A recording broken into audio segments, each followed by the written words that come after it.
Good evening. My name is Douglas White, and today's topic, contraception disparities. So what are the issues with contraception?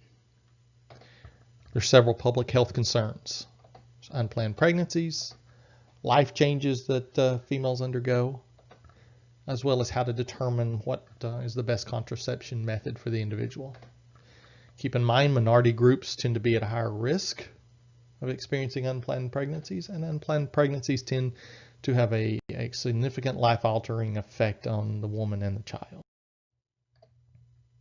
So who are affected by these? First off, there's the ethnic groups. Women that are Hispanic as well as African American are more likely to report unplanned pregnancies. And these results have increased over time.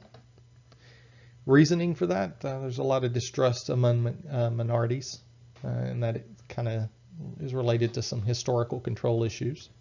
There's also fear of side effects of these medications. Also, young adolescent women, they tend to be affected. They have concerns for lack of health care privacy and makes them less likely to seek sexual and reproductive health care, just generally due to the fear that their parents are going to find out about what's going on. And of course, this group of individuals are at the greatest risk for not utilizing contraceptive methods, which explains the higher incidence of young adolescents and their unplanned pregnancies. Who else are affected? We also have the LGBTQ community.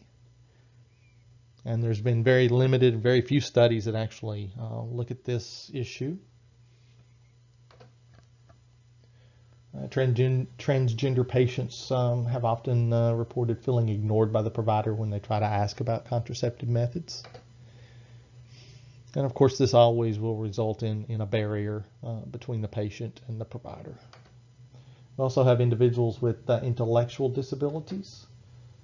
And of course, in this case, there's been very few studies that have researched this issue. There's legal and ethical issues that can arise from this topic. And we do have to remember that women with these types of disabilities understand that they have an equal right to developing sexual relationships. So what do we do about it? Long-acting reversible contraceptives, or the LARCs, are a good method. It's imperative that the provider discuss all methods with their patient.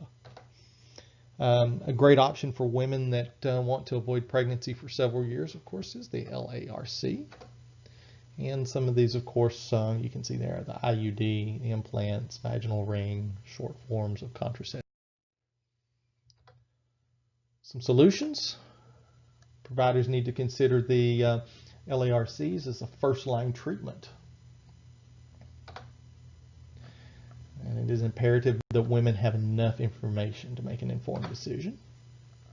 Minorities and those in other socioeconomical deprived groups, they're going to require a little more education than the average individual. We want to make sure that we go in depth with the different contraceptive methods available to those individuals.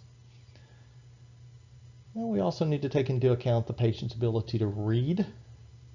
And their cultural preferences also need to be considered. And patient-centered family care is an imperative issue when it comes to family planning.